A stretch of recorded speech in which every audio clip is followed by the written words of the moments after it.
सभी को राम राम नमस्कार। मैं हूं पीके अग्रवाल। आप देख रहे हैं ट्रूथ प्लस।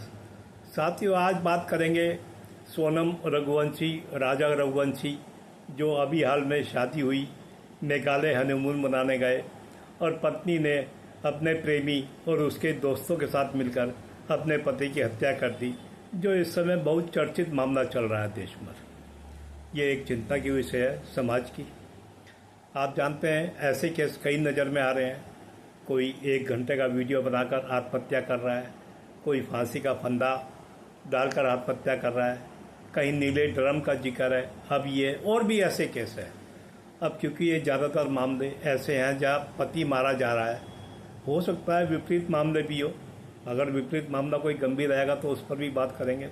फिलहाल मैं इसी पक्ष को लेकर चल रहा हूँ जहाँ ये पतियों की हत्या हो रही है या आत्महत्या हो रही है, यानी कुल मिलाकर पति मारे जा रहे हैं। अब यहाँ सबसे सरकार से तो कोई आग्रह नहीं कर सकते। सरकार ने तो कानून बना रखे हैं, उनका पालन होना ही चाहिए और दोषी को सज़ा मिलनी चाहिए और मिल भी जाएगी, ऐसा मुझे यकीन है। लेकिन कुछ चिंता की बात परिवार के लिए है। सबसे पहले मैं लड़की के परिवार वालों से बात करूँगा। भाई, अगर आप जानते हैं आपकी लड़की का किसी से अफेयर है तो भाई उसकी शादी आप क्यों करते हैं? अगर आपको लगता है लड़की का अफेयर ऐसी जगह है जो समुदाय आपको स्वीकार नहीं है, जो जाति आपको स्वीकार नहीं है, तो भाई लड़की को कम से कम जिस धर्म का आप पालन करते हैं उसकी शिक्षा दें। धर्म हमें आचरण सिखाता है कि सही काम कैसे करना है। तो अगर आप उसे धर्म की थोड़ी बहुत शिक्षा देंगे तो शायद वो इन चक्कर में ना पड़े या बच जाए। उसे कम से कम बताएं कि हमें ये समुदाय वर्ण हमें स्वीकार नहीं है, हमें ये धर्म स्वीकार नहीं है। या दूसरा तरीका ये है, पहला अवसर पाते ही लड़के की शादी कर दें। हालांकि कानूनी लड़की की शादी की उम्र 18 वर्ष है, तो 18 वर्ष में तो आजकल बड़ा मुश्किल है कि लड़कियां पढ़ती भी हैं, नौकरी भी करती हैं। फिर भी कोशिश करें पहले प्रयास में लड़के की शादी कर दें। दूसरा सवाल महत्वपूर्ण लड़की से है। भाई, आप आजकल पढ़ने के लिए भी जाते हैं, नौकरी भी जाते हैं, हॉस्टल में भी रहना है, पेइंग गेस्ट में भी रहना है, अकेले भी रहना है, जो भी आप मान लें। ऐसे में पुरुष के संपर्क में आना कोई बहुत बड़ी बात नहीं है। अब पुरुष के संपर्क में आने पर प्रेम प्रसंग चलना भी बड़ी बात नहीं है। अब प्रेम प्रसंग चलने पर कोई बड़ी बात नहीं है आपके फ़ोटो किसी के मोबाइल में आ जाए, जो कि आपके लिए पीड़ादायक होंगे। हो सकता है आप ब्लैकमेल हो रही हो, आप नहीं चाह रही हो ये बात किसी को पता लगे।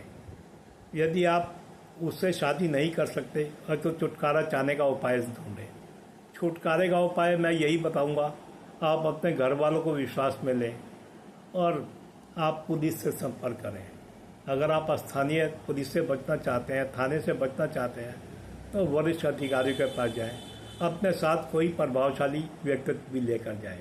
आप यकीन करें, पुलिस से बड़ी सस्ता इस मामले में कोई नहीं है और मैं पुलिस पर यकीन करता हूँ, पुलिस आपको इन मामलों से बचा देगी। अब अगर आपका कोई प्रेम प्रसंग चल रहा है और आप उससे बाहर नहीं निकल पा रही हैं, तो आप शादी भी ना करें। क्यों आप किसी का जीवन लेना चाहती हैं? क्यों आप 2 परिवारों को बर्बाद करना चाहती हैं? तो आप शादी में ना जाएं।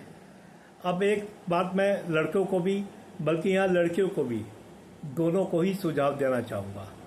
जब आप किसी रिश्ते में जाना चाहते हैं, बात करते हैं, ये मैं अरेंज मैरिज के लिए कह रहा हूँ, तो भाई आप कम से कम स्पष्ट पूछ लें कि आपका अफेयर है या नहीं है। अगर अफेयर चल रहा है और अभी भी रहना चाहते हैं तो आप स्पष्ट बोल दें। दोनों पक्ष, यहाँ लड़कों को भी बोल रहा हूँ मैं, दोनों पक्ष स्पष्ट बोल दें कि अगर आपने रिश्ते नहीं छोड़ने हैं तो फिर कम से कम दूसरा मना कर सके, मैं रिश्ते में नहीं जा रहा हूँ। हालांकि यह बहुत मुश्किल है, कोई सच स्वीकार करने को तैयार नहीं होता। अब एक बात मैं आपको अपनी तरफ से बोलना चाहूँगा। आजकल राजनीति विचारधारा और धर्म विचारधारा, धार्मिक विचारधारा ओवरलैप हो चुकी है। आजकल रिश्तों में बड़ा मुश्किल हो गया है। अगर आप एक विचारधारा से आते हैं और आपका पार्टनर दूसरी विचारधारा से आता है तो तारतम्य बैठाना कठिन हो जाता है।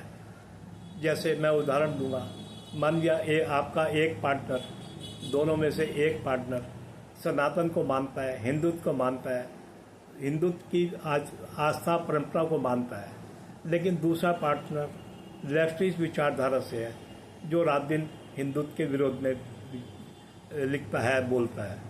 तो ऐसे रिश्ते में अगर आप जाएंगे तो आपके रिश्ते निभने बड़े मुश्किल हैं।